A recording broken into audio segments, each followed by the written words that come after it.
We are live from beautiful Tucson, Arizona at Arizona Stadium, and we have the greatest show in the history of this podcast for you tonight. Brent Brennan, Noah Fifita, Seth Doege, Danny Gonzales, Dalton Smith, Chris Hunter, did I say more? We have everybody and their moms coming on this podcast today, ladies and gentlemen. It's the AZ Wildcats Podcast. In 30 seconds, don't you move a muscle and leave a like.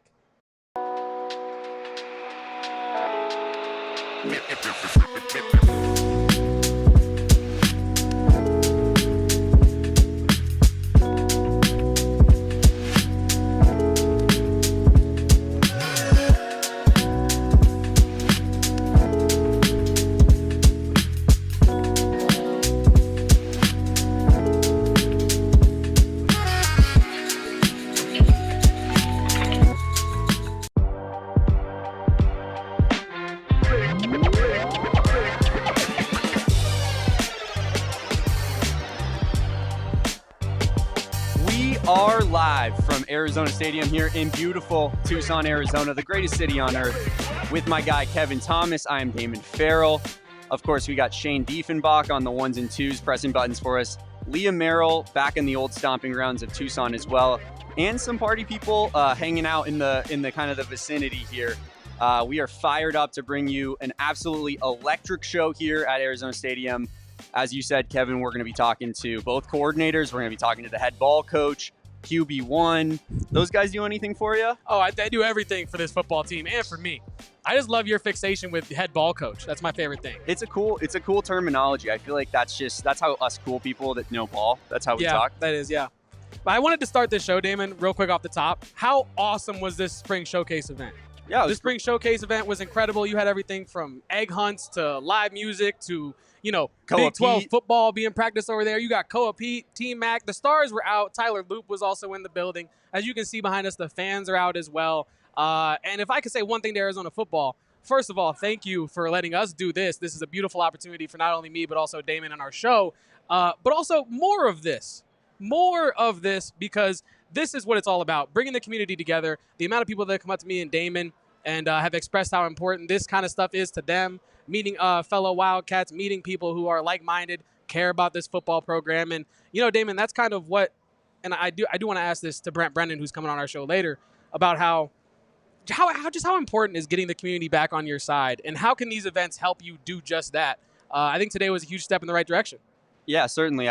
You got it right on the head there, right? Which is that, around the country, Kevin, there's a lot of programs are canceling their spring football games. They're not even holding an event like this, but Arizona felt that it was important to connect with this community, especially after how last season went. And that's one thing that I've loved about how they've approached this offseason, Kevin, is they're not shying away from the disaster that was the 2024 season, right? I feel like they're running into it head on.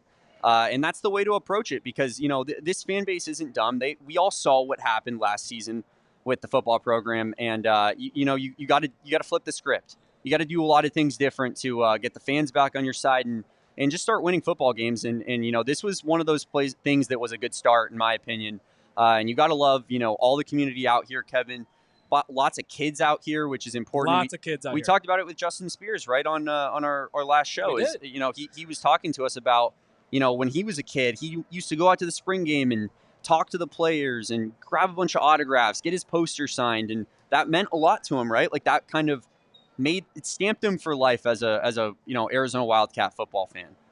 And out here tonight, I feel like we saw that from having a very youthful culture out here. I know that you were commenting on it as well. Lots of little kids running around you, Kevin. Lots of small humans running in different directions at all times, not necessarily running routes, I will say, but it kind of was just the vibes, right? This was a family-friendly environment, but also friendly for all ages, right? You could come here, shoot your little pop-a shot. You can come here, do your little egg thing. I believe they're also having a movie experience out here afterwards, Damon, with the movie Cars. Ka-chow, ever heard of that one?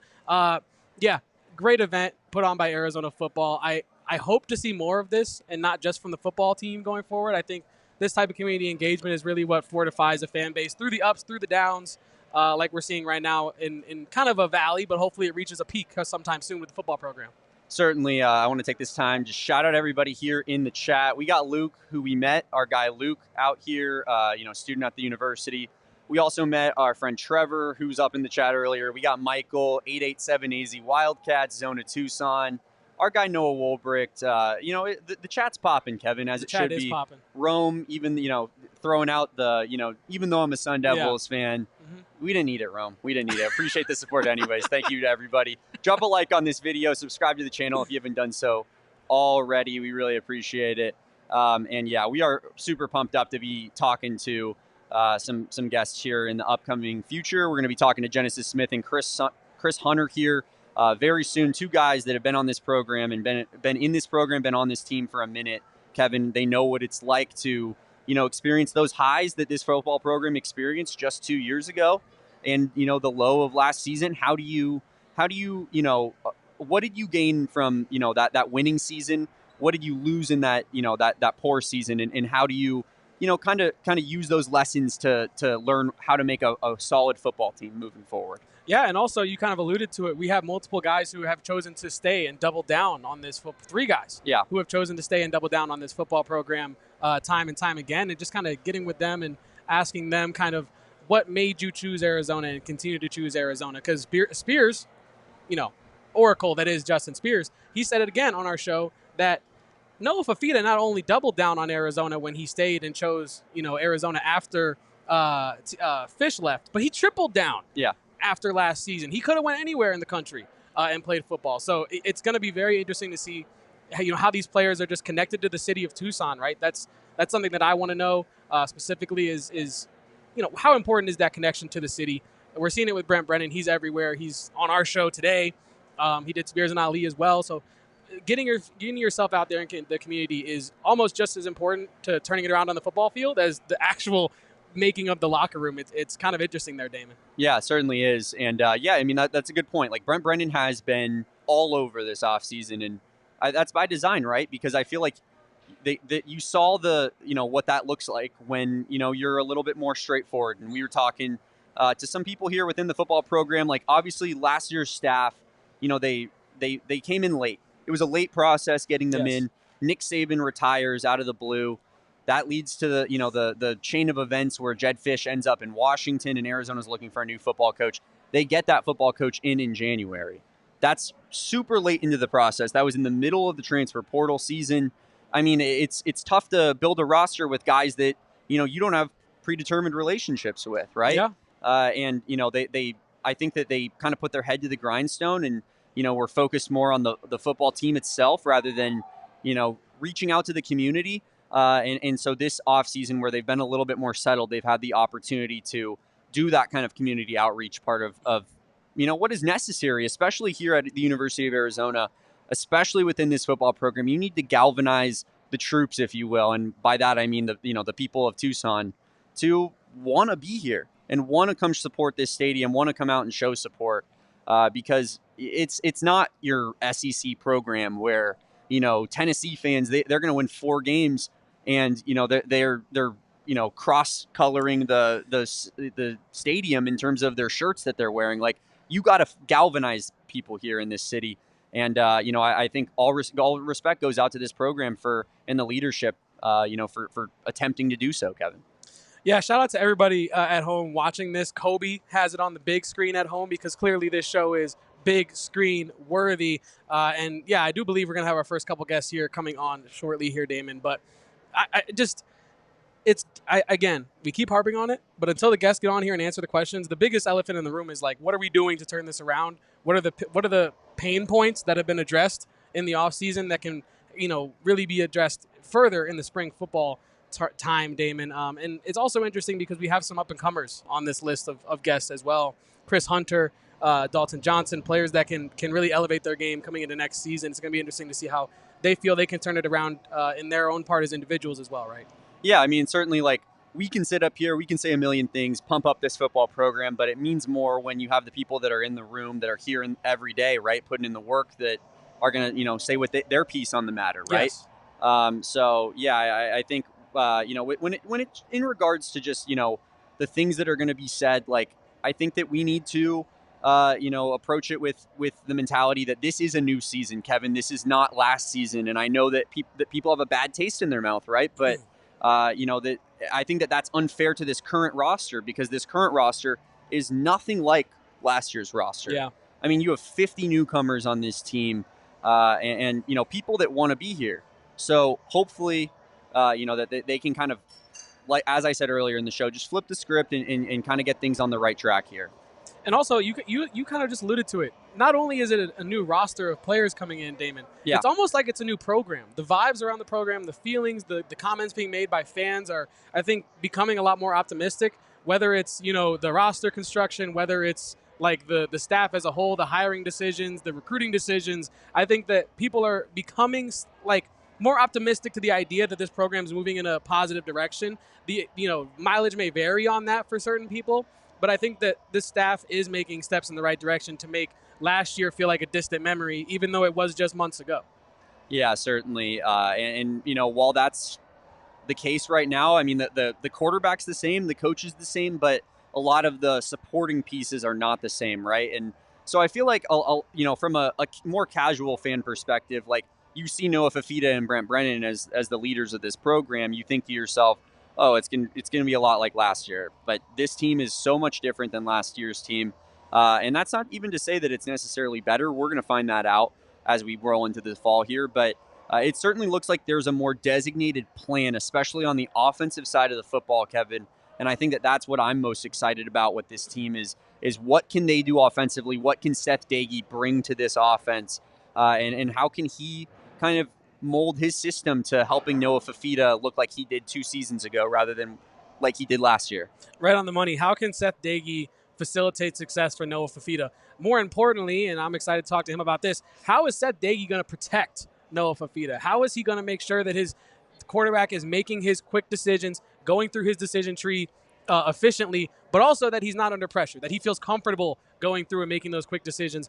Well, I know fans are clamoring for offensive line talk, and we're going to try to bring that to you guys on today's pod. I'm super excited to see where this offense goes. Like you were saying, I think there's a lot of high upside to this offense.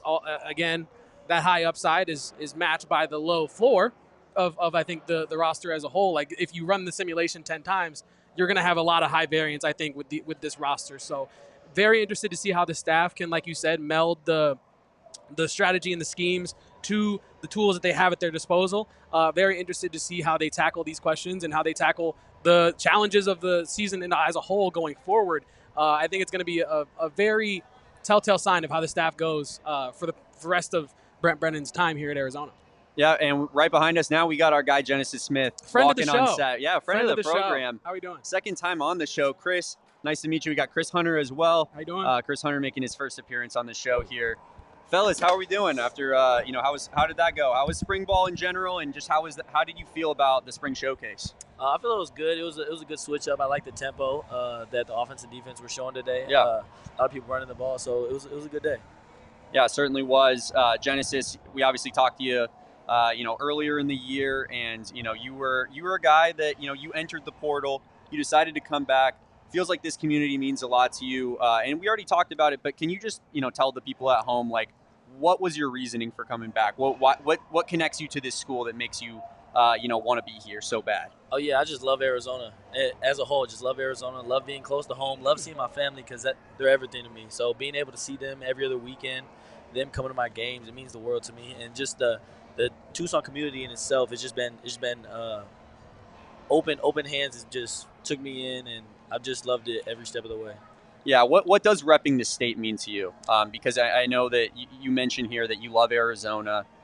You're from Arizona. You're a Hamilton guy. What does putting on the Block A, having Arizona on your chest mean to you every Saturday? It means the world to me. For me, it means that it shows the Arizona kids that they could make it to college. They could come, stay close to home, and still ball out, still show out in front of the town that they grew up in. So it means a lot. Yeah, and also, Genesis, I wanted to touch on, just overall, you returning to this program. You talk about how much you love Arizona. Part of that is your charitability. You're wanting to get back to your community, be involved in the community. Obviously, I wanted your thoughts as a broad scope of what this kind of event can do for fan morale. What can it do for bringing new faces into Arizona Stadium every weekend? And is it cool for the players, too? Because we were talking to a ton of people about how impactful this event can be for them being fans in the long term. Oh, yeah, for sure. It just shows the energy that we have as players. A lot more hands-on feel for the fans, I feel like. Just show who we truly are on a day-to-day basis, you feel me? I definitely, we do feel you on that one. And Chris, I wanted to get to you as well. You played with Tedero McMillan, probably the greatest receiver to ever grace these, gridiron lines out there. What was that like? What did you learn from him? He was out here today. Did you chop it up with him? And what was your general experience with T-Mac? Yeah, I mean, you nailed it on the head. Obviously, T-Mac is one of the greatest receivers ever, in the history of college sports. Obviously, here, he's one of the greatest here. I did get to talk to him today. It was all just cool talks. Good to see him, obviously, as he gets prepared for the NFL draft. But, I mean, T-Mac, he taught me so much just on and off the field, just how to handle things as a professional. I mean, he's as professional as it gets, and his mindset, his mentality is one of one. You know what I'm saying? Like on the practice field, in the game. So just, seeing him along the way, because we came in the same, class, and then just seeing how he operates and how he works is special. You see why he's the way he is today. So, yeah. This goes for both of you guys, but you mentioned his mentality, his work ethic, what he brings to the table every day. There's been a lot of smoke out there on the draft streets that he's a guy that, doesn't love football, that, doesn't really approach it in the way that someone that, puts their head down really does. And I feel like when I talk to players, coaches, people around this program, that's the opposite of what they talk to me about. So what do you guys see from T-Mac from a mentality standpoint, from a work ethic standpoint, and how does that compare to, kind of the prevailing narrative that's going on right now? Oh, yeah, for sure. Just going against T-Mac, he's one of the most competitive people that I've ever met. We used to live at the same rack with him, so we always just pushing each other every day, just getting hype. And I just love that about him, his competitive spirit, his willingness to get better. So that's what I gained from him, and just he's a great overall person. Yeah. That's something I was going to touch on. We lifted at the same rack when we was here, and trust me, we treated that as competition. Every single day we lifted. Competition every single day. And we was in a film room. It was competition every single day. When we was out on the practice field, it was competition every single day. Nothing wasn't competition with him. No matter what we did. Off-season workouts, we sprinted with the numbers. Competition every single day. Vert testing, competition every single day. So, I mean, he just raised the standards for us. So, that's really what it was. That's huge. And sorry to cut you off, but is that something that's staying in this locker room under Brent Brennan? Because he's always talking about how violent practices are, how he wants people to be like dogs fighting for their spot on this team. Is that competitive nature only increasing, or was that more of a Tedero McMillan special? You know what I mean? I mean, the price always increases. That's something we hold on. That's on the wall in the that's gym, isn't it? And we really believe it too. So having a player like that, naturally, he's going to increase what we want to do around here. But Brennan, obviously, we lost a player like that. He's going to the draft. So naturally, okay, we all have to step up and hit that next level. The price always increases no matter, who's in the building and what's going on. Yeah, we got your professional answers on this, but can we just say how crazy it is for a second that they're trying to paint this guy in this light as like, yeah, it's crazy. It's nuts. It's insane. I'm not gonna lie. Yeah, I mean, I feel like every single person that we talk to, like I said, in this fan base, around the program, like no one has this kind of idea around T-Mac except for the national media NFL guys, and I just find it absolutely wild. But Chris, I wanted to move on to the current receiver room and what you guys got going on right now. In 2025, I mean, it's a lot of new faces. You got Chris Hudson, Luke Wysong, I'm sorry, you're Spivey. So, yeah, I mean, like, what's it like being the leader of the room now? Because I feel like, you were kind of one of the younger dudes in the room and you were learning from people like T-Mac, but now you're kind of the top dog, right? So how do you kind of instill that work ethic and mentality into the younger guys or the newer guys? I say just coming into the season, Coach Bobby kind of, harped on it nonstop with me, saying I gotta, step into a new role. I gotta become the leader. I gotta, just try to elevate the guys that he's gonna bring in. And he was really confident in the guys he brought in. So, and all the receivers we brought in, you probably saw a little bit today, but just throughout the whole time since they've been here, I mean, it's special. I'm not gonna lie. Like the guys we got, it's insanely special. And me, I just try to, pick us up. If I feel like the energy isn't where it should be, I try to pick it up. If I feel like, we having a great day and things are just rolling, I'm like, all right, let's improve on this. Let's keep it going. And one thing about me is I try to do things a lot myself, but it's always great to have people to lean on, to help you pick everything up too. And I'm not gonna lie, the guys we brought in, they do a great job at that. Like they keep practice fun, they keep the environment fun, they keep it, competitive and everything full explosive, and that's something you want with a group like that. And we truly like brothers in the receiver room, like truly. Yeah. What's one trait that this receiver room brings to the table? If you could nail it down to one thing, like what Speed. Love it. That's all I can say is speed. I'm Everybody all in. explosive. Bunch of track stars out there, no? Yeah. For surely. Yeah, definitely. Real quick, last thing I wanted to throw at you, Chris, before we're going to take up too much of your time. Who gets aux in the locker room? Rex. Oh, no. Rex Hayes, one of our receivers, my good buddy. Oh, yeah, he be, Who are some of the stars of the playlist? My partner. Who's some of the stars in that playlist? What he play? He play a lot of like EBK, J-Bo. He switches it up. That's why he gets aux. He's versatile. He doesn't just go all in on one person. That's what I like about Love to hear that. And then, Genesis, one more for you. We spoke to you last time you appeared on our show about your foundation and all the great charitable work that you've done. What's the update with that? How is it going in that realm of things? Anything you're pushing now? Oh, yeah, probably just going to work on another event during summer, still figuring out what it is. Shout out Melina Davis. She's been helping me with a lot of that stuff, and Toberg Blaine. They've been helping push that for me and just giving me ideas, bouncing off each other. But I actually just had all the little kids that I went to the middle school for. They showed up tonight. And that's beautiful. Yeah, we got them a bus. They came over, was able to give them gloves, all that stuff, sign some stuff.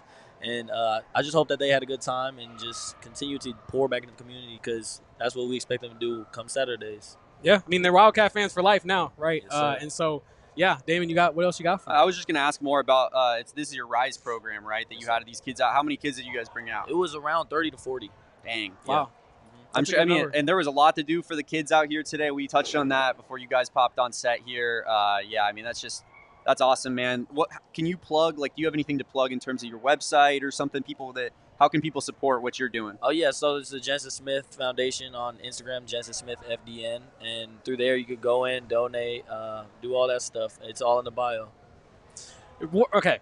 I love everything you're doing with the Genesis Smith Foundation. Everyone at home, go check that out. Find ways to get in with that and support what he's doing in the community because that is very important.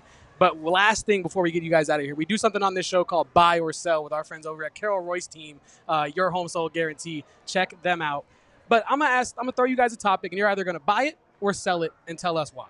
Okay. Genesis, yours is comfort over fashion. So do you buy into the idea that you should be more comfortable than fly, or do you think it's safe to sacrifice some comfort to look good? Definitely sacrifice some comfort, but that doesn't mean that you can't do both. You feel me? No, you definitely can. Yeah. I'm a big guy. I'm a big fashion guy myself. So I think if you do get uncomfortable a little bit to pull off a fit, you might have to do that. Okay, Chris, you were giving him a look right there. What was that? He be fashion guy for sure. He be putting it on. Number one, like who's top fashion guy in the football? He's number Genesis. Top two. You're not two. Wow. Love to hear that. That is clear. And then Chris, your topic is buffets. Do you support buffets? Or do you want your own plate? Hey, I'm from New Orleans. We got good food. I'm all for buffets. There you go. Favorite New Orleans food? Don't do that. Got to do that. Gumbo. Gumbo's fire. I love a good beignet too. Hey, some jambalaya. Yeah. I could just name them out. Some good beignets. If you know how to make them, you know how to powder them good. Some beignets for sure. Gotta have crazy some powder on the crawfish beignets. etouffee. I'm just putting y'all on something. You feel me? And you know he's really about it because he went French with the pronunciation. he went etouffee. You know. Yeah, we appreciate you guys. That is Genesis Smith and Chris Hunter. They have been wonderful for us today. Good luck to you guys the rest of the season. Hopefully we see y'all again on the show at some point. Sure. Let us Always. know. Let us get you back on. Yes, sir. For sure. Appreciate y'all. Have a good night. Yeah, for sure. Genesis Smith and Chris Hunter, two of the leaders of this team, two of the foundational pieces of this program going into 2025. Excited to talk to them, and that was an absolutely awesome interview. It was two really down to earth dudes. Did not know Chris Hunter was from Louisiana. That's on me, chat. Yeah. Should have known that because I could have came in with some hotter food topics. Yeah, I could have came in with some controversial North Carolina or New Orleans, I should say. I believe he's the only player on the team that's from Louisiana. So kind of holding it down. Yeah, meanwhile, 10 toes, all the dichotomy of that because meanwhile, Genesis Smith has 4 high school teammates that is crazy that he's playing with. Probably the most well-connected member of this team when it comes to already knowing dudes on the team. And then Chris Hunter, who, obviously came out from Louisiana and was a pretty underrated prospect and has built himself up into a real player here for this football program. Yeah, and also I wanted to quick mention, like, Chris Hunter, I feel like really – I was surprised by his leadership. Not that I didn't expect that. I just didn't know what to think of it coming into this. I was really kind of taken away by how much he seems to be taking on that leadership role in the locker room. Really seems to be welcoming that responsibility on his shoulders, because that is a big responsibility, right? Losing a player like Tyrone McMillan and then having to fill those gigantic-sized receiver cleats, you know what I'm saying? Definitely. That is a challenge, and I think that him being so willing to take on that leadership role, him really remembering the competition that T-Mac really tried to instill in this team, that kind of spirit of never letting your job is always on the line every day when you go in there. So you got to work hard and be that leader by action, right? So I was encouraged by that. It seems like, we got some leaders on this offense. Yeah, certainly. I mean, I feel like T-Mac was much less of like a vocal leader, like an outwardly get in your face type of guy. He was way more of a lead by example guy, right? And that can breed that out of other people as well. Chris Hunter talked about his just being around that guy and what that meant to him and how he prepared and how it changed his work ethic. And yeah, I mean, I think that it's certainly, T-Mac is the best representative of this school that you could possibly ask for. No big deal. I chopped it up with T-Mac on the field a little bit. Your buddy. Yeah, my buddy T-Mac. You, Bijan, T-Mac. Absolutely. That's the squad. Yeah. We're just gonna go out. We're gonna have a beer. We're gonna have a beer on Friday night. It's just what we do. We got Brent Brennan coming on the show here really, really soon. We are pumped up to talk to the head football coach of Arizona.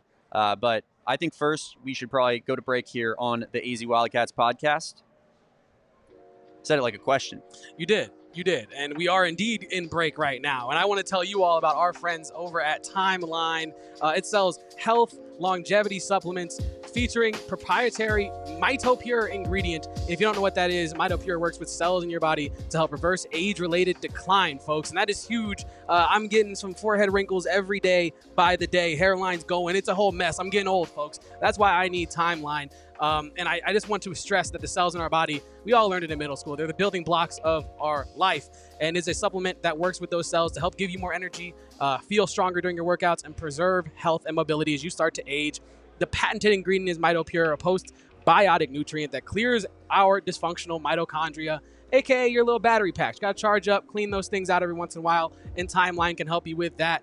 With regular use, you'll see and feel the difference in the form of improved energy levels, but like I said, better performance in your workouts and faster recovery as well. So right now, not in 5 seconds, not in 30 seconds, right now, Timeline is giving you 10% off your order of MitoPure. Go to timeline.com/PHNX to get started tonight. That's timeline.com, code PHNX, folks. Kevin, let's talk about branded bills. You hit the bookstore up earlier today. Believe you copped me a branded bills hat that we have been talking about for a little bit on this in this fun program of ours. I think you copped yourself another branded bills hat. I mean, branded bills is just special, guys. They have a campus collection that is specific to this university down at the bookstore. You can't get it online. You can't get it anywhere else. They got hats that only are sold here in Tucson at the campus bookstore, and they are unbelievable. We love branded bills. They are the most comfortable hats. The most form-fitting hats, whether it's a snapback, a trucker, a fitted, a beanie, or even a t-shirt. Branded Bills, they got you covered. And, of course, they have the best gear to support and love your football program, and that is Arizona in our case. So, local company out of Mesa, Arizona. They love Arizona sports. They love supporting local. Time to support them as well. Head to brandedbills.com. Use promo code PHNX for 20% off your first order. Our guy Kobe in the chat, first of all, he knows Branded Bills are heaters. That's a quote. Sure, it's heaters. Of course. He's not getting old. We met you today. You're a beautiful young man. No worries about the aging thing. I think Kobe's a year younger than me. I'm pretty sure. I think we talked about high school class one time, and I think he said 2018. So if Kobe's old, I guess I'm decrepit. So yes, I'd prefer to not have that. Also, shout out to Miss Hunter in the chat. Let's go see Hunter Nola, baby. Indeed. We got the Chris Hunter fans out. We do got the Chris Hunter fans out. In numbers. And they are deep in numbers always. And they're only going to increase as he touches the field this season. I believe, like you said, we have Brent Brennan coming up next. Damon, what are you excited to talk about with Brent Brennan? I'm mostly excited to find out what, just kind of the vibe of spring in general, I think. What differs from last year to this year? What's different? What's going to make this team better? I think that those are the questions that I'm most excited to talk to Coach about. One more thing. Shout out to Luke in the chat who says he got a Branded Bills using the code up in his swag, elevating his game with Branded Bills. Get Luke is the Luke GOAT. In the chat. Luke might just be the GOAT. He's doing it all in the chat. But yeah, back to what we were talking about. What were you excited to talk about with Brent Brennan? I'm excited to talk about the health of the program. I'm excited to ask him about his increased community engagement efforts. I think we've seen, I don't even know how many times over, Brent Brennan being out in the community. What the hell got into him? Yeah, I don't know. Maybe it's the runs he's doing with his little cups of coffee in the morning. I don't know what it is, but something's got into Brent Brennan, and he's Energizer Bunnying all over town. And it's we're going to get to the answers. Yeah, we're going to get to the answers. We're going to find out those answers. We're going to get to the bottom of why Brent Brennan is everywhere. We're happy about it, but what sparked that? How is that? How is it possible? That's more what I want to know. How can one man be at every Wildcats sporting event at once? I'm pretty sure he was at Rita tonight for the softball game. Unfortunately, the softball program falls to Texas Tech. That's womp, womp. Got game one of the series, absolutely massive, Kevin, and then dropped the final two. So unfortunately, it looks like Texas Tech is going to be taking home a Big 12 title this year for softball. Couldn't get the job done, but I think there was some tweets of Brent Brennan being out there at the softball stadium. I mean, I don't know. The guy's everywhere. Yeah, he really is everywhere, and that's kind of what I wanted to lead into of like what's going on with the community engagement. How important is that for you as a head coach of this program, as a leader of this program? He was out and about today everywhere. He's trying to coach practice. He's also hitting the stage, and he's also talking to folks, telling people motivationally like where the program is going and what the future of the program could be and what he's excited to do out there on that field this season. So I'm excited to see where Coach's head is at. I'm excited to see where his motivations lie as well. And it looked like to me, Kevin, and I know you were back here, prepping for this show and being professional while I was out there just fanboying it up. But it's all good. Brent Brennan was out there on the field giving a very kind of impassioned speech to the team. Lots of hand motions. I know I'm a big hand motion guy myself, and it just felt like he was fired up talking to the team. And I want to get into that message as well. Like, what was he trying to tell to the boys, and how was he trying to, get them fired up for, this upcoming season and just the end of spring practice, right? So it didn't seem like to me like it was just a typical regular post-practice type of vibe. It felt like it was definitely more of a,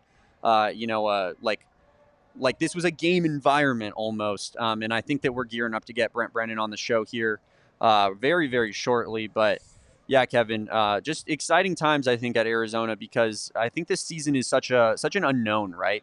Here we have Coach Brennan coming on set here. What's up? The boss man. Just grab either one of those. Boss man Brennan, how we doing? We appreciate you, Coach. Oh, he's got to get his mic. We'll let him get that mic. Got to get situated first. Got to get situated first. We tapped in? How we doing, Coach? We tapped in. Nice to meet you. How we doing, Coach? Nice to meet you guys. How you doing? Good to have you here. We appreciate you guys letting us throw this and, get this started here, this beautiful relationship. And we had a lot of fun out here. How did you feel, the spring showcase went? I thought it was great. I thought we had a great crowd show up, even though it was a little bit chilly. It's funny. We're always expecting it to be so hot this time of year. You know? And then all of a sudden it got a little chilly tonight. But I thought I love the beer garden on the field. It looked like those people were having a good time, and the live music and in the kid zone. I thought, then there's a bunch of people in the stands, and just I think giving your fans a chance to get on the field, get close to the action, be around the players is really good. Yeah, certainly. I feel like this spring showcase was it's a culmination of trying to get the fans, fired up about this next season, right? And one thing that I've appreciated that you guys have done throughout this offseason at the end of, last year after the final game, I feel like you've really hit the nail on the head there of and approached it head on of what we did last season was not good enough. Right. How do we fix that, right? What did you think? What did you learn about your team throughout spring that will help you fix that? Well, I think that, we added 3 new coordinators, and when you do that, there's a lot to learn. And I think just the way they attacked learning the new scheme, being involved with just the meetings, the taking notes, the process, and then applying it and having it show up on the practice field is something that we're all really excited about as a staff. These players they have been awesome that way, and they're super committed to each other, and they're committed to our process of getting better and playing better football than we played a year ago. And that's what you're starting to see when you come watch us practice, or when I'm watching practice even tonight. Those young players that were playing at the end of the scrimmage there, they're still executing our offense and defense, right? Even though they've had less reps than the vets have.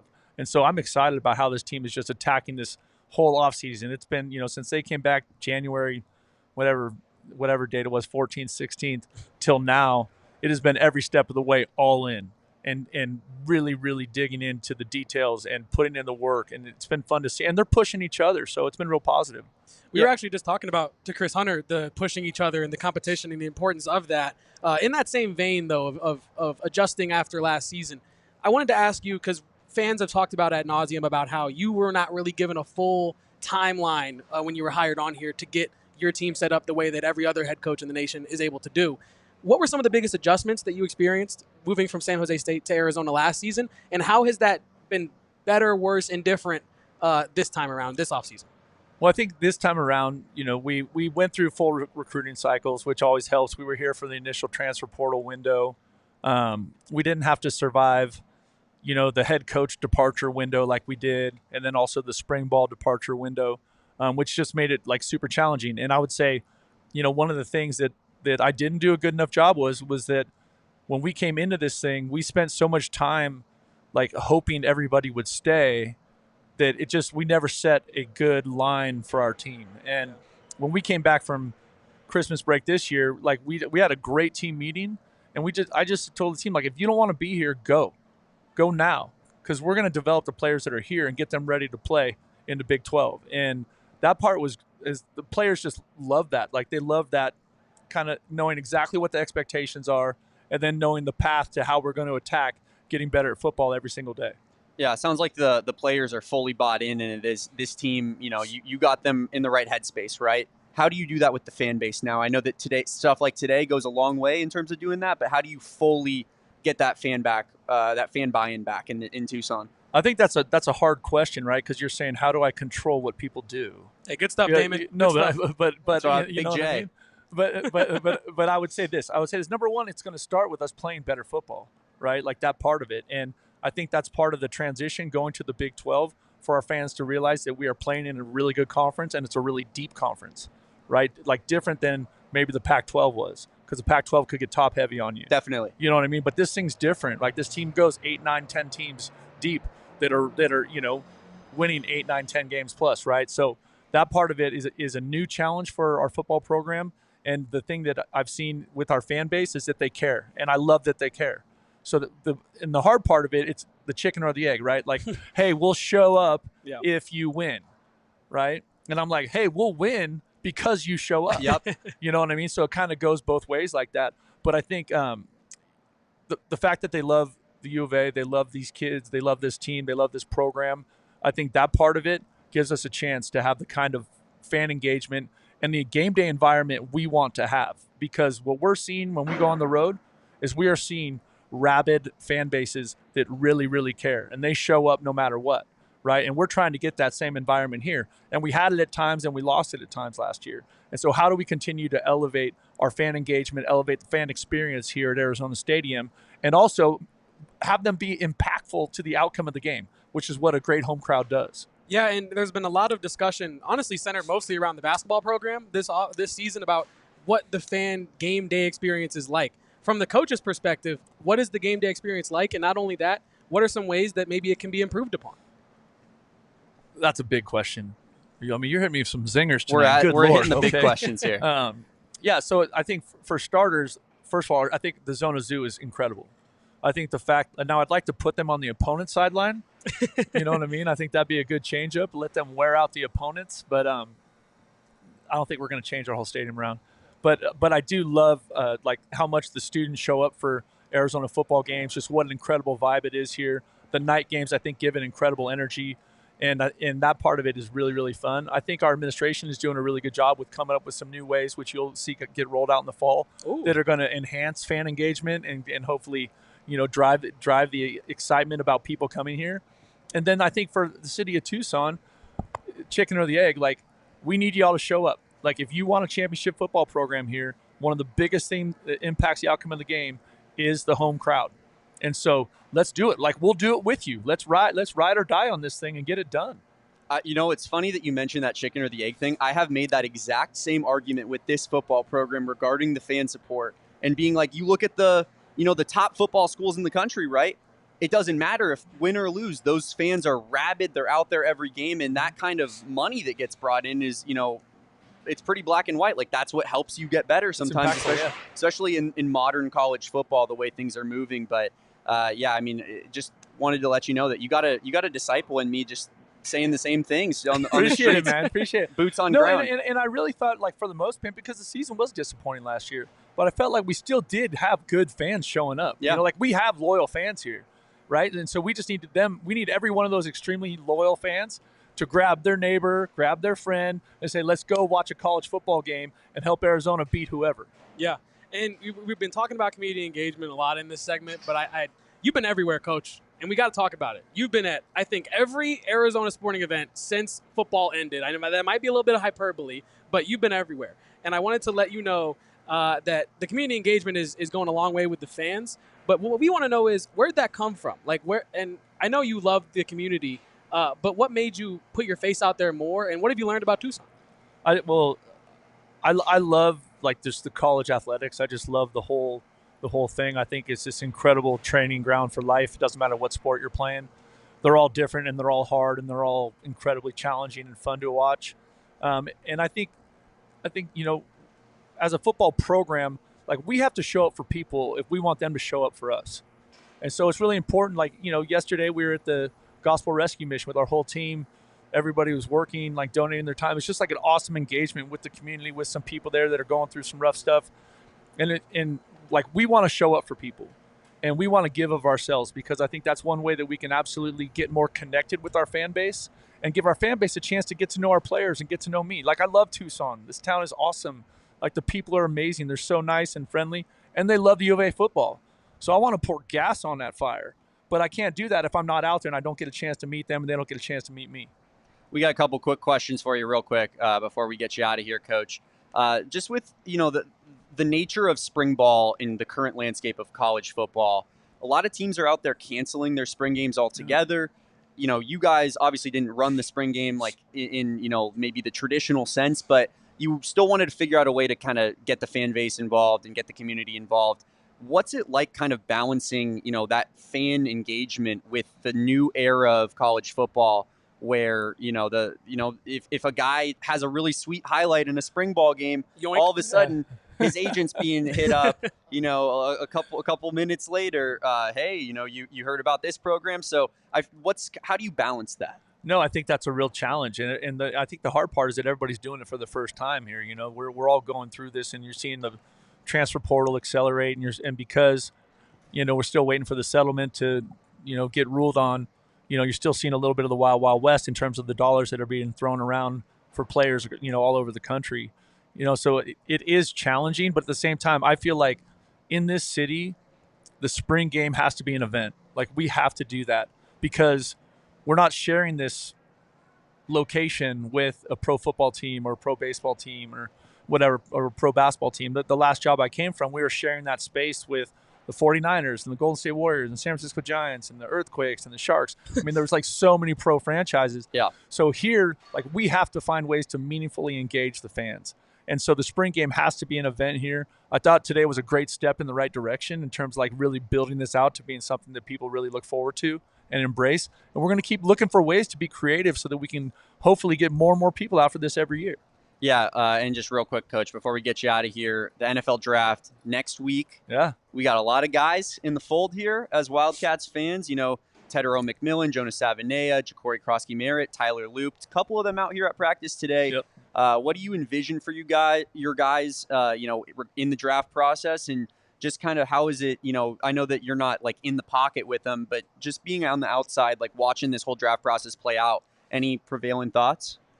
Well, I think it's really, really special. I mean, anytime you have players get the opportunity to continue to play on the next level and experience the NFL draft, especially the way that these guys are right now, is really, really special. I was fortunate. I got to go out to the Combine, so I got to watch Big Jonah and T-Mac kind of do their thing and engage those people. And then it's also fun because I got to talk to general managers and coaches and, people in scouting departments about those players, and so just watching them go through it, I think it's I'm excited for both of them because I know what high-level players they are, and I'm excited for Tyler Loop because I think he was the best kicker in college football, and just to hear how people are talking about him, and then also the excitement about Bill Ja'Cory. No one calls him Ja'Cory around here, but that's funny. Yeah, his nickname. Government name. It's so funny, but he But yeah, so just the excitement that kind of came from him and his performances over, the East-West Shrine game and also I think the Hula Bowl. And so just watching their all of their processes are different. But the cool thing about the National Football League is if you go there and work your tail off and do it right, like you can find a niche in that league. You know what I mean? And I think all of those guys are going to have great careers in that football in the National Football League. It's going to be a lot of fun to cheer them on. And we're going to go. We got a whole team event going over to Corbett's to watch. There you go. Yeah, to watch the draft on Thursday. So it's going to be great to have everybody out there and celebrate. The draft process for those guys. Get pumped when T-Mac's name gets called, maybe even Jonah on a day one. That'd be beautiful. Right. That'd be awesome. One thing I just got to say, like, it's crazy that Ja'Cory Krosky-Merritt is in the fold for being drafted, and the guy didn't play football last year, essentially. Right. And I mean, I feel like it just goes to show what a massive loss that was last season. That was a guy that you were going to lean on in Absolutely. this program. Yeah, and he's such a great kid, and to his credit, like all the NFL scouts that came to practice saw him. I mean, he's running down on scout team kickoff. Like he was doing everything you could ever ask of a teammate and of a player. And really, to me, that's what the Bear Down Brotherhood is all about. Like we have to be all in for each other all the time. And that's how we're going to build a successful, consistent winning football program here. Tough kids, love football, want to be at the University of Arizona. Track stars. Also, Coach, before we get you out of here, we'll get you there with a silly one on the way out. We do this thing called buy or sell. So I'm going to throw a topic at you, and you can either buy it or sell it. Okay. Simple as that, Coach. Sounds dangerous. Running for fun. Going on a run, just a quick little jaunt. Buying it? Yeah. Where's your favorite spot in Tucson to go for a quick little jog? The mall. There you go. On campus. There you go. Bang, bang, bang. Every day. Brent Brennan, see him on the mall, getting his little coffee in on his jog in the morning. Thank you, Coach, so much. Thank you, guys. Can't wait to see what you do with the program this upcoming season, and we appreciate you for your time today. You've been very generous. Oh, it was great. It's great. I had a lot of fun doing it. Yeah, we had a great time, Coach. Bear down. Thank you so much for doing it. It was great meeting you. That was head coach Brent Brennan, giving us, allowing us to sit down here, do this, and just so generous with his time as well. Unbelievable. Just the fact that we get to do this, Kevin, for a job.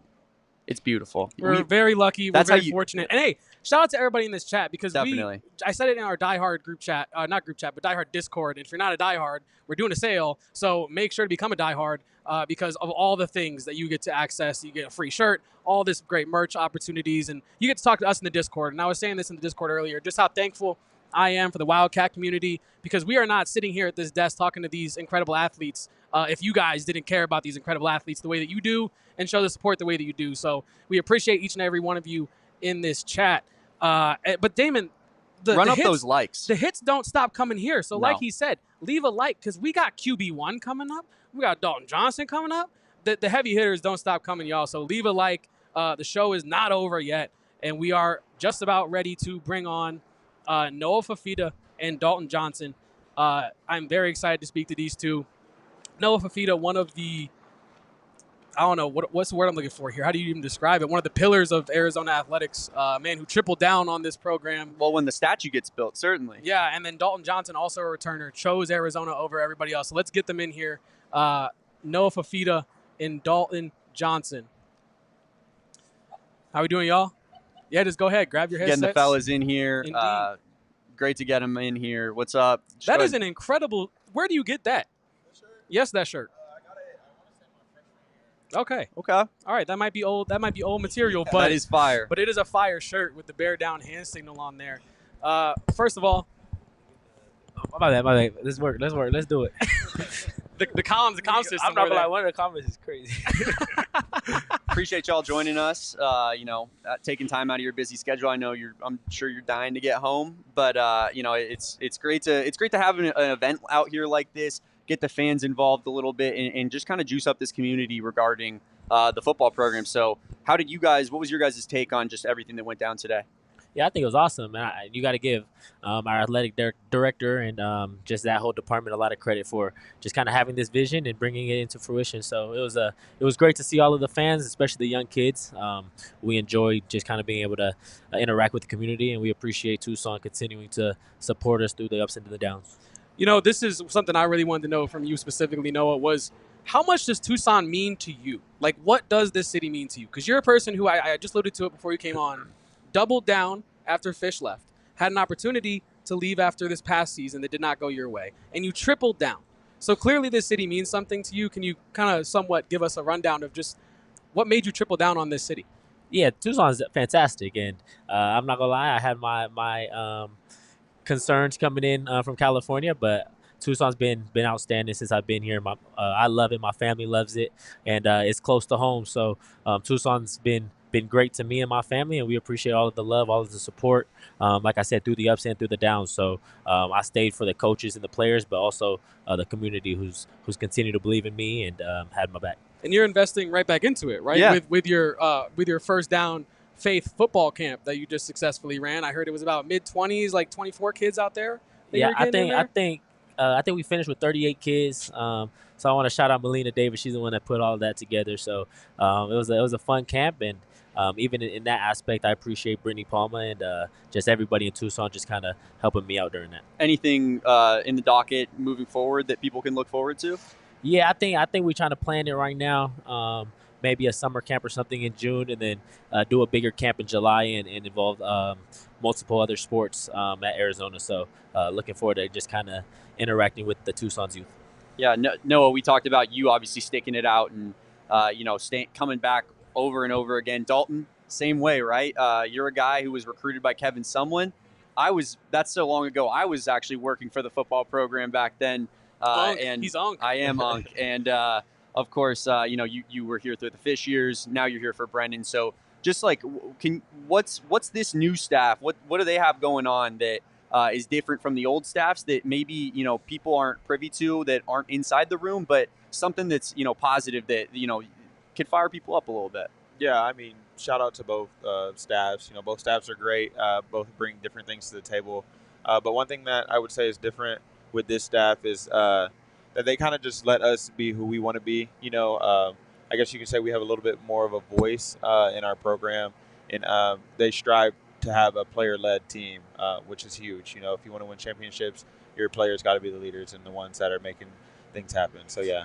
When you say that the players have more voice in decisions, like what are some of the decisions that you guys have more voice in? Yeah, I would just say maybe like hours or something with what goes on in the facility.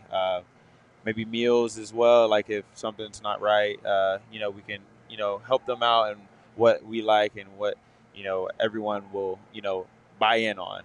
I would say it's a real open door policy. Yeah. If you need anything to talk about, or if you think we can do something better, Coach B is willing to hear you. He might not tell you no right away, but he'll at least hear you out, and then obviously he makes overall decision. But yeah. Is there something that the players have, maybe a funny thing that the players have brought up to Coach Brennan that maybe at first he was like no, but there's a voice, maybe maybe just our airplane. Yeah, that's the only thing I can think of. Travel plans? The airline we flew last year, yeah. Okay, got you there. Just had to upgrade it real quick, had to upgrade. Huh? The price keeps increasing, right? Yeah, there you go. That's the motto. It is the motto around these ways. And Noah, I also wanted to ask you, this is kind of something that we touched on with Chris Hunter and Coach Brennan, but the competition in the locker room.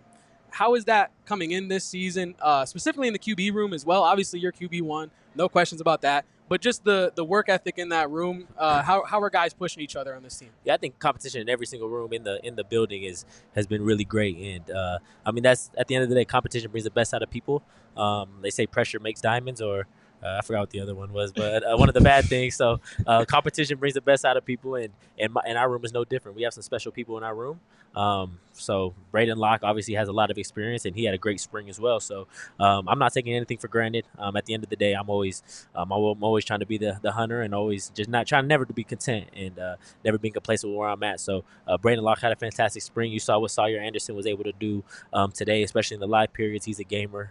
He has some special things to him as well as Luke Halgo and Mason Bray. So our quarterback room is really good. It's complete, and Coach Doege is a fantastic coach. So that competition is real in that room as well. So there's no room where anybody's safe. How young is Sawyer? Because I saw that dude on the field today in person young. for the first time, and I was like, he's nice. He's nice with it, but he didn't look like a college football player. Yeah, he's really good, and he has that maturity and that moxie that that is very special as well. And you've seen that from the moment he stepped in the building. He's probably the fastest quarterback in our room, and he pushes me in the strength and conditioning aspect as well. But you see when bullets start flying and he's live and able to get hit, he starts to play really fast, and you see his toughness and his competitiveness as well. Just one of those guys. I mean, I want to stick in that room for a second. Coach Doege, obviously, he's kind of the one of the major additions, if not the major addition to that quarterback room. He told us when we talked to him on our program about probably 2 months ago now, he told us that you were the perfect fit for his offense in the way that you play football, the way that you quarterback. Why is that? Yeah, he told me that too when we first met, when he first got the job. He told me that too, and I thought that was just something that he was saying and trying to sell me to stay. But I think as we got into this spring and even in the winter, you could see that this is the offense that I want to play in. So I've told many people, I've told my dad especially, that's someone that I trust with everything. So I told him, like, this is the best offense I've ever played in.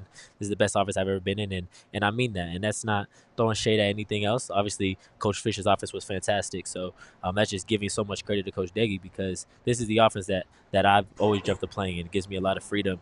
It allows me to play how I take pride in playing, and it definitely highlights our strengths on offense, which is we have so many strengths on offense, but our receiver room is really good as well. So Coach Doege that's my guy for sure. Yeah, and we're going to talk to Coach Doege as well towards the end of this pod, but he is a man that molds his offense towards the talent that he has, right? And we're going to ask him later about what he's done this year. But from your perspective, working with him every day as like his lead guy out there, what are ways that he's kind of molding, without giving away the game, obviously, ways that he's molding the scheme around the talent that he has? Yeah, I think, and he said it before, that the spring he's trying to see what we're really good at and where we need to work. And I think the mentality and the belief that he's built in on our offense is incredible, and we've taken a big step in that phase, and that's directly reflected into our execution on the field. So I think being able to see just the explosiveness we have in the receiver room, as well as the running back room, all the way to the tight end room, I think we're going to be really explosive on offense. And then you've seen what our running backs can do, and our offensive line really took a huge step this spring. So I think we have all the pieces that we need on offense, and obviously Coach Doege is the driver of that. So like I told many people, we're going to follow him. Dalton, same vibes, right? Like, you had Coach Aquina as the defensive coordinator last year, and I know that he was going to still be part of the program. Obviously, he's on to other things now, but Coach Gonzales was also here last year, but now he's kind of the top dog. So what's that like, having Coach Gonzales as the leader of that defensive room? Yeah, Coach G, his mentality, definitely, stop the run and don't let him in the end zone, don't let him score. And he's just instilling that in all of us, to just have this aggressive defensive mindset that no one can mess with us. But yeah, he's a great guy, great coach. So thankful to have him as a leader and as a defensive coordinator, bringing in a new scheme, and that we're just working through in the spring. And I'm loving it. And yeah, I'm just so thankful for him. Yeah, for sure. And Noah, I talked to your guy. He was out here at practice, T-Mac, out here on the field today, supporting the program. He's been out at a lot of spring practices, right? And I did talk to him at the Super Bowl when he was out there doing some media stuff. I reintroduced myself out there on the field. Couldn't get him on the pod today. Maybe we'll have to work on that. Use you as our little connector there. But we were like, "You sure you want to be the only guy?" Yeah, I was Brennan, like, we got Noah on the show. I mean, Genesis, Dalton coming on, all the boys. You might want to pop out, and he was like, "I'm good." But it's out there now. What's it going to be like playing without that just elite weapon? Because you've been with them for so long at this point. I feel like obviously this receiver room looks great on paper. I think that top to bottom, it looks a lot deeper than last season's, and I think a lot of people are excited about this receiver room. But what's it going to be like not with that top guy in T-Mac, where maybe it's a little bit more undecided who the number one option is, or it's a culmination of everybody. But obviously you don't have that NFL first round pick guy in the room anymore. No, I'm extremely excited about the receiver we have this year. From top to bottom, it's fantastic, and they had such a great spring, all of them, and I'm extremely excited to see how Coach Doege uses all of them. They're all extremely competitive. They all have their strengths that help this offense kind of go. So from top to bottom, like I said, we brought in some fantastic guys, and Coach Bobby obviously is a great coach. So I mean, obviously, T-Mac, we're going to miss him on the field, but I think more our relationship off the field is what I'm going to miss the most. That's the guy that I grew up with. That's a guy I've spent pretty much a decade with, the last decade. So I'm going to miss him, and I've seen him a lot with him being in Phoenix. So I wish him the best, and obviously that he's going to go do his thing. Whatever franchise chooses him, he's going to be the best rookie and the best player in the NFL next year. So I truly believe that he's going to go do his thing, and it's on us to do what we got to do here. But we have all the pieces in our receiver room to do everything we want to do. Very happy to hear that. I'm sure all the fans at home are very happy to hear that. We don't want to take up too much of your guys' time today, so we're going to try to get you out of here on something fun, something lighthearted, because I know we were just kind of getting knowing his feels about his guy T-Mac. I'm not trying to do that to you right now. We're going to leave something positive on a Saturday night. That's on me. I'll wear that one. It was a good question, though. We do something on this show called Buy or Sell. So I'm going to give you a topic. You're either going to buy it or sell it. It's that simple.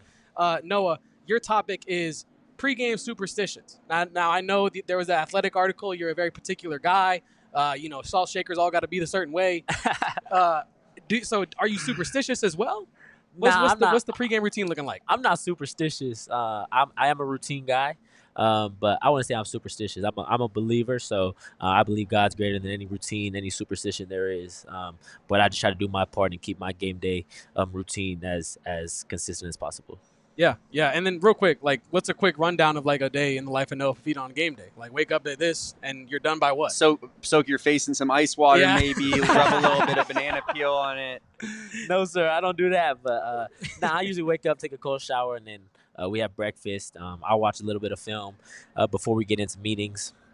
And then usually, because we play at night, after our morning meetings, we'll get some downtime before our walkthrough. So in that downtime, I just usually like to hang out with my family, play cards, just kind of get my mind away from the game for a little bit, and then I usually come down an hour before pregame meal to watch another game. So I try to watch at least 2, maybe 3 full games before our game. One more buy or sell for Noah. Noah Fifita statue. People are talking about it. Buy or sell. I'm gonna sell that one. Oh, come on. We gotta go. We got a team post that we're gonna put up in this stadium is gonna say Big 12 champions. So that's what we're buying. Write it down. You heard he gave out the script. He gave out the script to next season. Dalton, your topic: pregame playlists. Do you have a specific one? Is it a fixed thing? We were talking to Chris Hunter about who runs the aux. Apparently, it's designated who runs the aux. So, what's your pregame playlist looking like? Nah, I definitely have at least 2 songs that I have to play before I go out on the field. Which are? 85 Cutlass by Fire. Rodriguez. You know that one? Give me some for that one. That's fire. That's fire. And then Ready or Not by RMC Mike. There you go. Those are the 2 that have to be played, and they just let me know that it's go time and lights are out. Every time 85 Cutlass comes on in my car, it makes me make that face where you're just like, stank face. Thank you, Shuffle. But yeah, you guys have been more than generous with your time. We appreciate you. Good luck on the rest of the season. Always bear down for sure. Yeah. But yeah, we appreciate you guys. Thanks, guys. I appreciate it. Nice meeting y'all. Thank you. Thank you. The handshake line. Appreciate y'all. Bear down. Yeah, bear down. Go fellas. Cats. That was Noah Fifita and Dalton Johnson, 2 of the leaders of this program, along with Genesis Smith, Chris Hunter, who we already talked to. But it does feel like we're talking to some of the more foundational pieces of the leadership of this locker room, Indeed. right? And I don't know about you, Kevin, but it feels like there's a decent amount of confidence in this room coming into this season. And it's not the same confidence as last year, which felt very to me oh, we got the boys back. We're running it back. We're going to be good. Back in town. We won 10 games last year. We beat Oklahoma in the Alamo Bowl. No big deal. This season, it feels like there's a designated purpose about the way that they're saying that, that how they feel that they're going to be successful, at least in my opinion. It feels like that this is a team that is wearing last season and using that to fuel them into the 2025 season. Couldn't agree more. Tom, my grandpa says it here in the chat. The positive change in the staff, just the changes that they're trying to implement, does show in every play. It shows in all their answers, right? Yeah. It seems like they've really internalized the shift of owning last year, understanding what last year's result meant to not only the literal standings, but the program as a whole, right? Yet again, another high peak followed by an incredibly low valley in the history of Arizona football. So owning that and trying to buck the trend and start a new trend of reaching that peak and no longer getting down to those super low valleys. I'm very excited by the vibes surrounding this team this year. Also, shout out to the fans, because I was not sure how your guys' vibes were going to be heading into this football offseason and how things were going to be going. But people seem pretty optimistic, pretty willing to let this team work, Yeah, I think people are ready for this team to prove it on the field, right? And I don't think that necessarily everybody's like, oh, this team's, going to win the Big 12 championship, as Noah Fifita told us, right? But I mean, he gave us the script. He did give us the script. But I do think that this is a fan base that is somewhat buying back into what is being put out in front of them, right? And I feel like that just starts from the messaging, top to bottom, every player, every coach, just all on the same page, Kevin. Yeah, all on the same page. I think that the staff feels, and this is not really more so to speak on last year's staff. This is more so to speak on the outward qualities of this year's staff.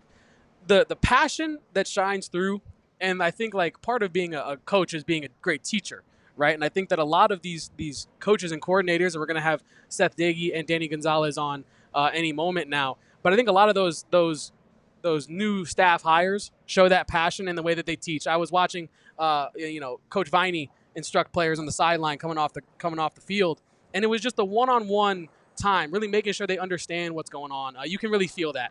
And like I said, we're going to talk with Coach Danny Gonzales and Coach Seth Doege coming up on the other side of this break on the AZ Wildcats Spring Showcase Special.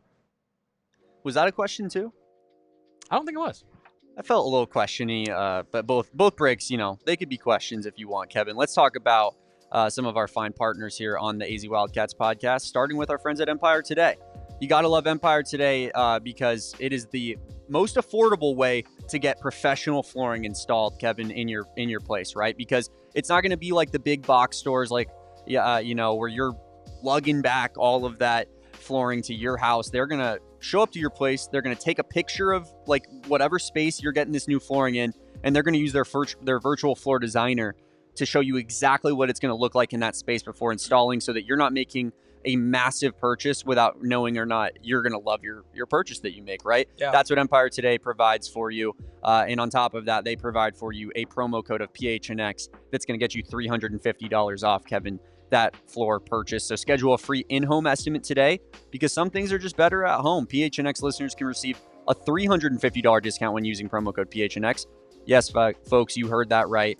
A $350 discount with promo code PHNX. Restrictions apply. Visit EmpireToday/PHNX for full details. How much more beautiful would this concourse look if it was Empire flooring? Just hardwood Empire flooring all throughout. And I can't change the concourse flooring because it's not my home. I don't live here. But if I was looking to buy a new home, I would go over to Carol Royse so that I can put some flooring in my new home, because Carol Royse Team are some of the best people in the real estate game. They have the best lenders. Don't got to worry about all the financial mumbo jumbo that goes along with buying a home. Carol Royse will handle that for you, but make sure that you understand what's going into all of it, because they do care about your goals. They came into the office. I keep bringing it up because it does matter when talking about Carol Royse. They spoke to pretty much each and every one of us individually, kind of asking, like, do you own a home? Do you want to own a home? Why don't you own a home?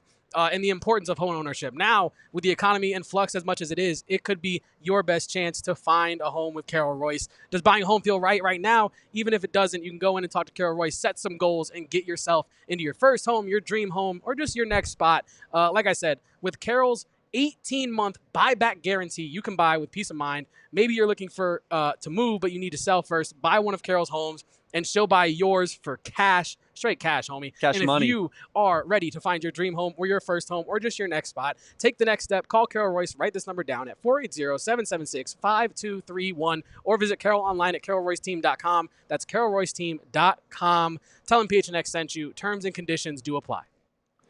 Love Carol Royse. Shout out Carol Royse for sponsoring the Buy or Sell segment. I think we've had a lot of fun with it here today, Kevin. We got AZ Cats G here in the chat, holding it strong, Kevin, like he always does. $2. Great job, guys. BTFD. Go Cats. Appreciate you, AZ Cats G. Another guy that I have had the pleasure of meeting in person. We had the pleasure of meeting a lot of the people here in the chat in person today.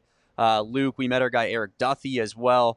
Who popped out. Kevin, we got Kobe, who was up here in the chat earlier. So just a great day in terms of just, being out here, vibes of being out here at a spring football practice. I love football. I know this one isn't what it's favorites. about. You're a little bit more of a basketball guy. We all have our favorites. I'm just a ball guy. I'm a pigskin guy. Yeah. And I was just out on the field. Kevin and Erica and Cohen up in the stands doing some social work.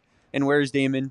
Just on the field, just Just sniffing turf. Yeah, just sitting there talking to the coaches, hanging out, loving life. We'll be talking to Coach Seth Doege and Coach Danny Gonzales here very, very shortly. They're going to sit down. They're going to double up with us, kind of like a Wonder Twins situation, I feel like. And it's interesting two. Because those two, like you're bringing up, they have such high levels of respect for one another. They do. And they really, is for coaching opposite sides of the ball, they couldn't seem to want to work together more any more than they do right now. And I think it's very fitting that we have them on at the same time to kind of keep fostering that bromance. Well, that's what I want to bring it to the cameras. That's what I want to hash out here, Kevin, because I feel like, you've gotten them talking maybe in a quick one-off situation on a camera, but you've never had the both of them sit down next to each other discussing their relationship, right? And it does feel like there's a bromance, a rivalry, whatever you want to call it, but there's some back and forth happening between those two, and we're going to get to the bottom of it, Kevin. We're going to put our shrink hats on,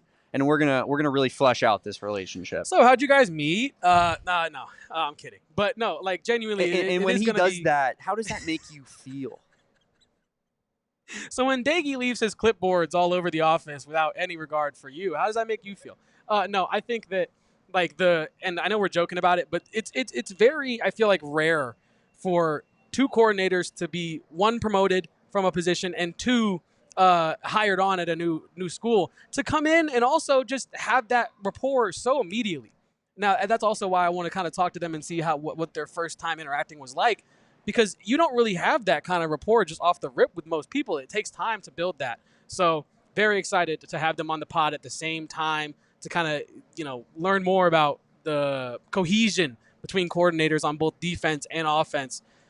Because this team, regardless of what happens when they go out there and play in the fall and the results of those games, this team is connected, folks. Like, this team, you have no worries about the chemistry on this team. You have no worries, but honestly, about the focus on this team. It feels like the team is locked in on making last year just a memory. So very excited to have the two of the most pivotal people in that decision-making process on the show. Yeah, certainly. And I'm going to say this here. I'm going to get this all out before we get the coaches on the set here, Kevin. Let it all out. What a breath of fresh air Seth Doege has been from last season. I'm envisioning Dino Babers trying to do the things that Seth Doege is doing in practice in terms of running up and down the field, in terms of the energy, in terms of the back and forth with the defensive staff. Just night and day, Kevin. And it's certainly, like, you feel that being out here. You feel that in the social media presence as well. In the interview when he first popped on with us, like a week into the job, Kevin, it just really felt like, Seth Doege was a breath of fresh air for this fan base. And I think, potentially the most pivotal piece going into 2025 this next season. Like, I think the wild card of what he can do it decides the ceiling and the floor for this team. And I don't want to put all the pressure on him, and we'll be a little bit more reserved when we start asking him questions. But it does feel like it's so up in the air in that regard. And even average raises the floor of this team so much, right? But if he is what we think he can be, man, I mean, this with Noah Fifita, with this deep group of receivers and all the guys in this room, I feel like you could get kind of a special offense going in place here. And here's the man himself. Here he is. We got Coach Doege. Wherever you want. Just pop this one right here. The world is your oyster, Coach. Good to have you on set, Coach. Second time appearing, friend of the program. Oh, yeah. I believe at this point. Let's go, man. Nice to meet How you. are you? Yeah, Nice to meet you what's in up, person, fellas? Yeah. Great to have you on set. We got Seth Doege here in the flesh at Arizona Stadium. And, Coach, how was your experience of being out here at this event today? Have you ever been a part of anything like this at your past stops? No, there was a ton of energy, and I think our kids really liked it. When it was first presented in my mind, I'm like, I don't know if we can get this thing accomplished, but like, man, what a great job our operations people did. Voss and CD and Ben and TV and everybody that was involved, man, they crushed it. Yeah, it was a lot of fun. It was a great time. A lot of community came out here, Coach. People were excited, obviously, to see you guys, the coaches. But honestly, you said that you had your doubts that this thing could get put together. I don't disagree with you, because you have egg hunts, you got a beer garden, you got Pop-A-Shot, you got live music, you got a reflective duck hanging from the rafters of a promotional party thing. And talking about parties, let's get this party Yeah, let's get the party started. This is the guy. This is the guy we need to have the party started. Right? No. That's what I say. When Texas Tech beat Texas and Michael Crabtree was there, I want to be at the parties this guy was at.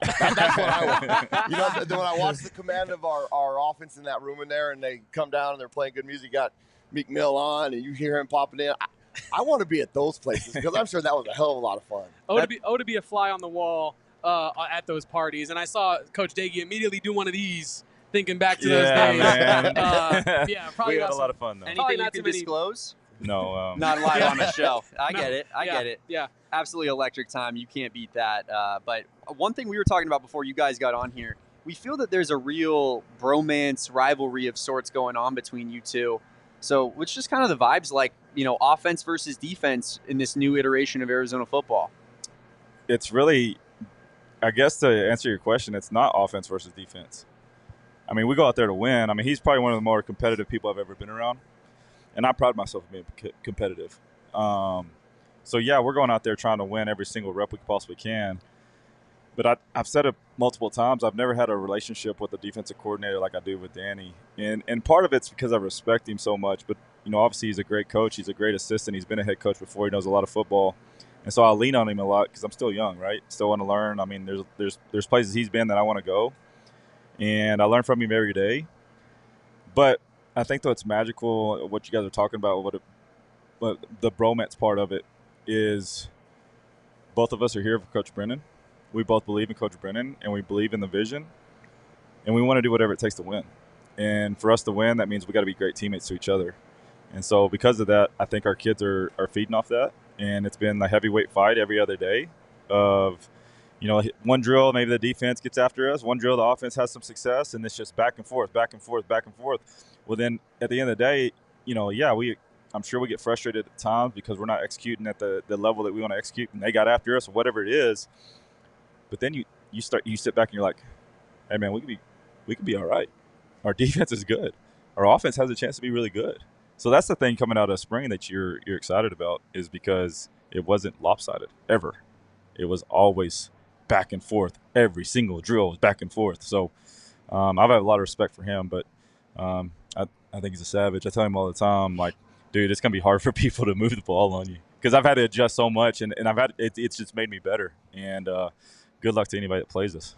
Coach, can you tell us a little bit about how you feel about Coach Doege as well? I mean, we're just getting the therapy session now. Might as well get it going. Yeah, it's a true love story. Huh? Yeah. I mean, it's becoming soft around here again. No doubt. We're gonna have to go really wrestle or something. No after doubt, this. something. Yeah, for sure. The competitive spirit in our building is off the charts. It doesn't matter what we do. I'm going to say it again. We had a season ticket sale competition the other day that I whooped all their tail. There you go. But it was Allegedly. Coach. I got paid. Coach Brennan said $500K or $500K. I wish $500 to the winning coach. We got it like that. And it was about going over to making phone calls, calling people in the community, and get them to buy in. Okay, so obviously he's not going to pay me money if it was alleged. Mm-hmm. Okay, I won. That's what this whole thing is about. Who can make the better practice plan? Who can make who can type better? I mean, it doesn't matter. It's competition, and it's just spread throughout our building. And so when we get out there, I mean, you see who's going to take the field harder. I mean, one of the most impressive things I've seen is from some of the teams that he's coached and what he's instilling here. I mean, when the receivers catch the ball, it doesn't matter where they are. I mean, you see people celebrating all that stuff. They run right back to the middle of the field and get the ball to the referee, and they're ready to go again. And that's hard to defend if you're not used to it. And practicing all those things, over and over, it instills competition. Which receiver is going to be the best?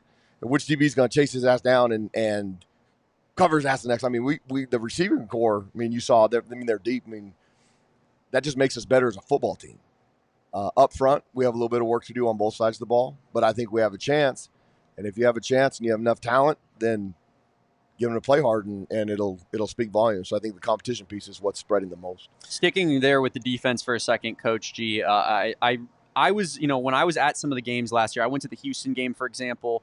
Obviously, the team wasn't playing its best football at that time, and then they went out there and they kind of dominated the game, right? And the energy, I think, on the defensive side of the football was palpable. Like I could feel it, regardless of the way the season was going. It felt like the defense was playing for each other.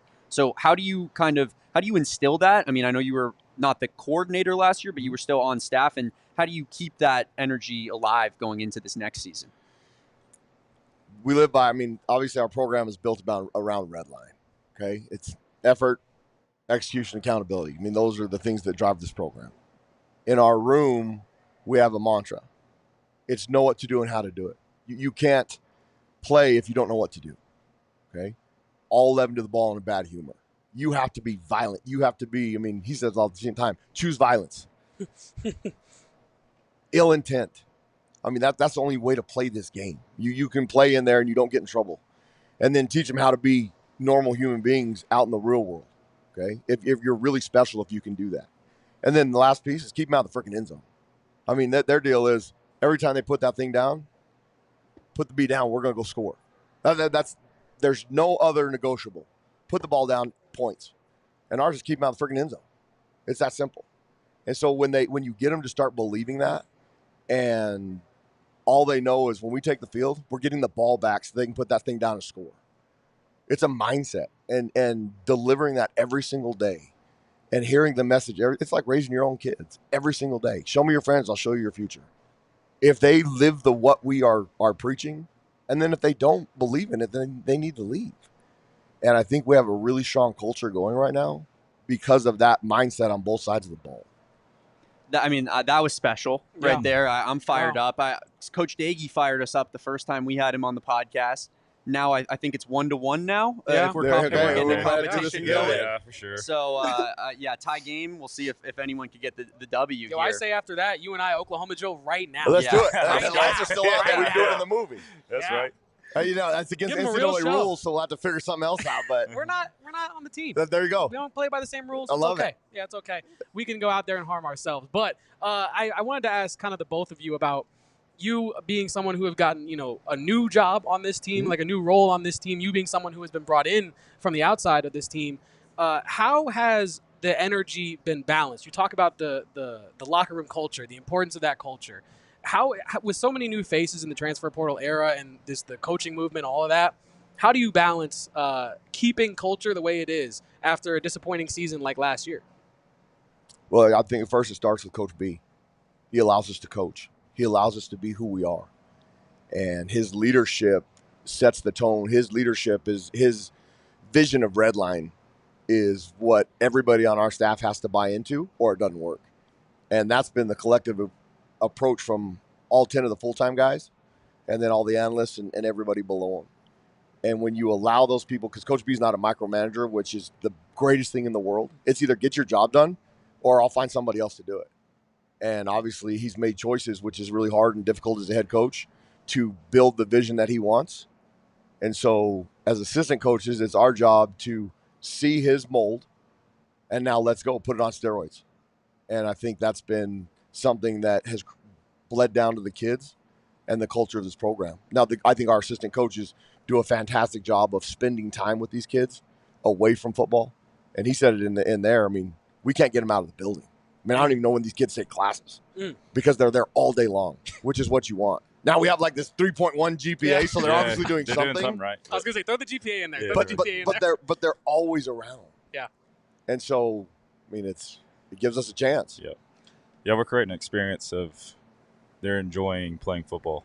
They enjoy being around their coaches. Like, if you ever walk by Coach Oglesby's offensive line room, there's like packed Here, I'll show you. 6'6", 300-pounders all in there. Just look at all this the time. picture right And like there. this is that's a lot of. That's great. That's over normal. 3,300 pounds. What do we think the combined weight That's of that over photo is? 3,300 pounds in there because I added them up. You got 11 guys that are over 300 for sure, and then you got Coach Oglesby, and I don't know what Coach Oglesby's weight. I've tried to get him on scale. He won't let me. He's a freaking 6'10", gigantic human being. You can't put those guys in an elevator together. No. Certainly. It's One stopping. elevator? No. You need a service elevator, brother. That's Certainly. a crazy photo. That is, for those at home, we're looking at I don't know how many heads in this office. It's like a 10 by 8 office. Yeah. Very normal sized office. He's got a meeting room, but that's how much they like being around each other. Mm-hmm. Yeah. Because I've tried to tell him, obviously the coordinator's office is a little bit bigger. I'm like, bro, just go to my office. He's like, we like it. It's a good vibe in there, and nothing could beat a good vibe. But Coach, you told us when we talked to you the first time, you talked about how you're a guy who likes to mold his offense around the roster and the talent that you have in the room. So What did you learn about this team in spring that helped you shape how you want this offense to look? Well, obviously, number one, special. He's a special player, so he's going to make us go. I think I'm going to mold it around him and what he's really, really, really good at. Fair. And the good thing that we have is he believes, like, I think we're deep at wideout. Like, we're is as much as he loves T-Mac and T-Mac, so it is special. I wish I had him back, but we have a deep receiving core that he believes in. Like, he always tells me, man, we're so deep at wideout, coach. And I'm like, yeah, let's roll, dude. And he's really excited about the new O-lineman we brought in, like, because like the buy-in so special there, like the camaraderie and the communication, which is what I value at the O-line position. And then TP and Sam, like TP, Coach Gonzales says it all the time, is like the most improved player on offense. On our football team. I think yeah. TP is the most improved player on our football team. And so that's just been really good to see. And so, like, yes, I feel like I'm still kind of figuring that question out, right? Like, where do we go attack? Because we do have some special talent. And, like, one thing I forgot to mention is our running backs. Like, Quincy's a FCS kid that we took thinking, like, okay, like, he's an athletic dude, shows some decent stuff on tape. Maybe we can use him in empty sets. But do you give him the ball, something good happens every time. And then Ked's not a big running back, but he runs like a big running back. And then you got Marty, who's like coming on the last 5 practices, like early in the spring. You're like, man, where was that? You know, that all like purpose player, and it was almost like he was thinking too much. And then the last 4 or 5 practices, you're like, oh, there it is, right? So like it's all kind of coming together. And so I still think I'm still trying to navigate like where, because you have the running backs, you have good tight ends, you have good receivers. Well, it may just be a mixture of everything, and whatever Noah's really, really, really good at. Yeah, and, obviously these two have been very generous with their time. We want to ask all the questions you guys want to know, but they cannot be here all night. They do got to go back to their families at some point. So I'll ask you one more football question, then we'll get you guys out of here on a light one real quick. No worries. You mentioned the offensive line. Fans at home have been dying to know what the scheme is going to be, and I don't want you to give away the game. But when you look at the offensive line room, what do you see? Where is this offensive line room at right now? I think we're still a work in progress, right? Because they're so new. There's new, I guess, teaching and like what I want to do. Now I've kind of geared it to, I want Coach Oglesby to be confident in what he's teaching and what he believes in. So like it's a little bit of a mixture of like what we want to see from there. Like there's a little bit of ownership in his part, and there's a little bit of like, hey, I'm not going to budge on this. And we've really worked together well. And for us to be brand new and not having any history together, it's like we've been coaching together for years. And so from that standpoint, man, like right now, like you're looking at, like I feel like inside zone, we're really good at. We've had some success with counter. I think our guards do a decent job of getting around, pulling. We got some long tackles, so I like what we're doing. We're like when we're manning the backside and trying to create lanes on the just like man scheme run plays and stuff like that. So, like I said, I'm still dabbling in a couple of things. And the one thing that I'm really excited about is what we've really we've invested in is just pass pro. Obviously, I told you this before, but we're gonna do what number one's good at. You know what he's good at? Throwing the football. And so simple, yeah. Damn straight. So they've gotten dramatically better from day one of practice to like today. Like today, I thought they had some decent some pass pro today. So we're doing some good things, and Coach Oglesby done a great job with those guys. So I'm excited about the group. Well, like I said, thank you guys for coming here and talking ball with us. But we do this segment on our show with our friends over at Carol Royse Team. If you're looking to buy a home or sell a home, Carol Royse. But I'm going to throw you guys a topic, and then you guys are going to either buy it or sell it. Simple as that. And Shane, our producer, I'm going to throw a curveball for Coach Gonzales's, so don't throw the graphic up there. Coach, you always talk about Ice Cream Fridays. And, oh, my God. And you invited Damon and I. Okay. And we are so sad because today is Saturday, Coach, and that means we missed No. Ice Cream Fridays. So but can I interest you in Soft Serve Saturday? Buy or sell Soft Serve Saturday. Okay. I'm all for it. And he's going to get after me. So last night we had this alumni function at downtown at what was it? Playground. Playground. Mm-hmm. Okay. And I took my little girls, which luckily they were letting people into a bar. It was a private event, so we took our little girl. He's a terrible dad. Awful. Take him down there downtown on a Friday night in Tucson.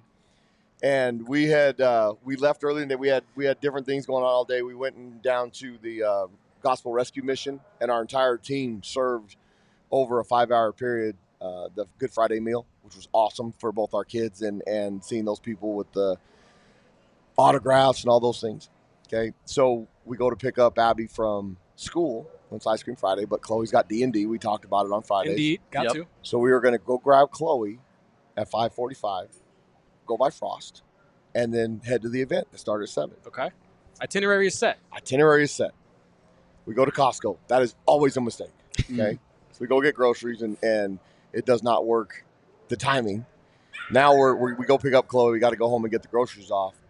And my girls have celiac, so I wasn't sure what the food was going to be down there. Bad father. I didn't ask Katie and those guys what we were serving down there. So we go by Chick-fil-A. Okay. Gluten-free, all that good nonsense stuff that we have to do. And so we go to Chick-fil-A. Well, now we have not gone by Frost. Correct. 9:30, Abby comes over and she goes, "Dad, when are we going to get ice cream?" Right in front of him, like, "Dad, like it's ice cream time. Like it's Ice Cream Friday. Like, what are you doing?" So I'm like, "Babe, it's closed." Like, she's like, "No, it is Ice Cream Friday. What are we doing?" So we had to drive by Frost last night at 10 p.m. on the way home racing to show her that Frost was closed. So it is going to have to be soft serve Saturday because I owe her. I'm terrible father. Coach, I literally tried to get our people working with us here on today's show to find soft serve somewhere in the concourse, and they couldn't find it. So now we're going to have to do some kind of ice cream Easter Sunday. You tell me, Coach. You tell me. Sunday kind of works out in its own right? Like it's Sunday. No doubt. Hey, there you go. I mean, now simple. He is risen. It's Easter. We've already won.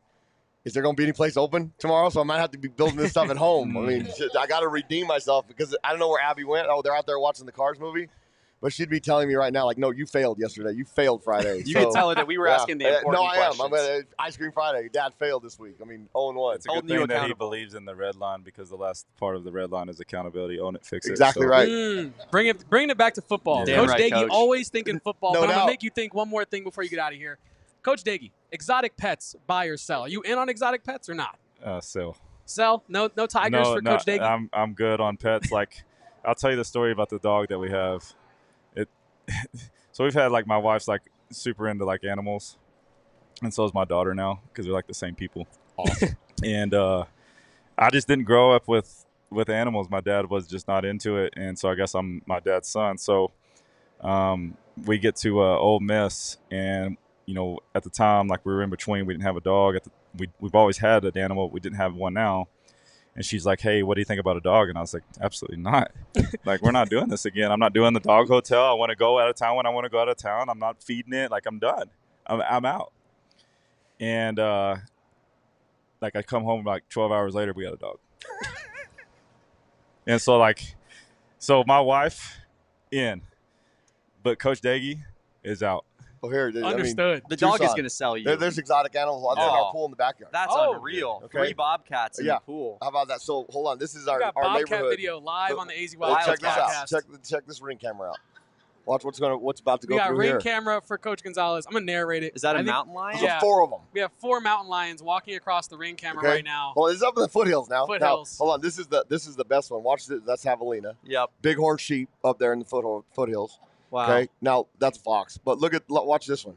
Okay. This is that's a deer. Here Little comes the quick mountain thing. lion. Oh, yeah. Oh, that's dinner. Okay. Yeah. Now he don't get him because why'd you go see him come back through the thing like where the hell did he Danny go? was chasing It's him. the Mountain Lions Ice Cream Friday. It's what's Yeah. happening. Exactly right. He was about to celebrate and Mountain friggin' Lion has a failed. D&D game to Failed. get to. Yeah. Oh, No, no. the best So, thing, exotic. the best thing about javelina is like when my wife like takes something out late at night and she hears something and it's like she's like sprinting back in the house and she's like, "What was it?" "Well, that's a javelina, baby."